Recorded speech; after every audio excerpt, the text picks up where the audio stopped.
Good morning to respected directors sir, teachers, senior, juniors and all my dear friends.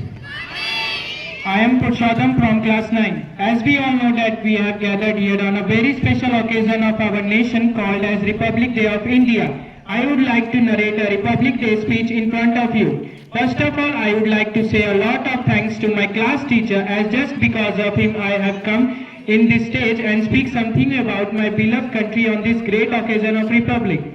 India is a self-governing country since 15th of August 1947. India got independence from the British rule on 15th of August 1947, which we celebrate as Independence Day. However, on 26th of January since 1950, we celebrate this day as Republic Day.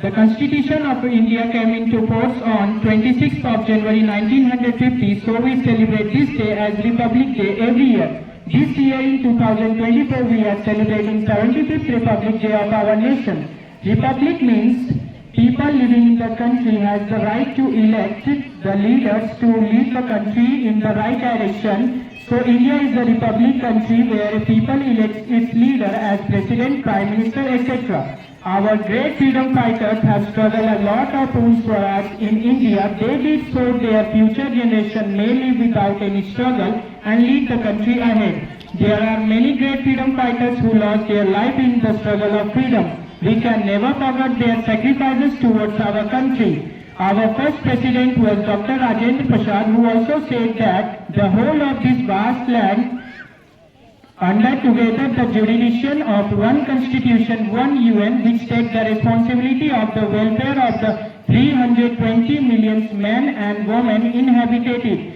Dr. APJ Abdul Kalam was also a great freedom fighter. He was also known as Missile Man. He told that if a country should be corruption-free and a nation of beautiful mind, I strongly feel that there are three societal keys who can make a difference.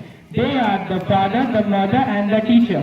As a citizen of this country, we should think seriously about it and make our country a developed country in the world. At the last, I would like to say some Hindi quotes belonging to this great occasion of our Indian called as Republic Day. ना संघर्ष ना तकलीफ, ना संघर्ष ना तकलीफ, खाक मजा है जीने में, बड़े बड़े तूफान थम जाते हैं जब आग लगी हो सीने में. जय Hind. That's all. Thank you.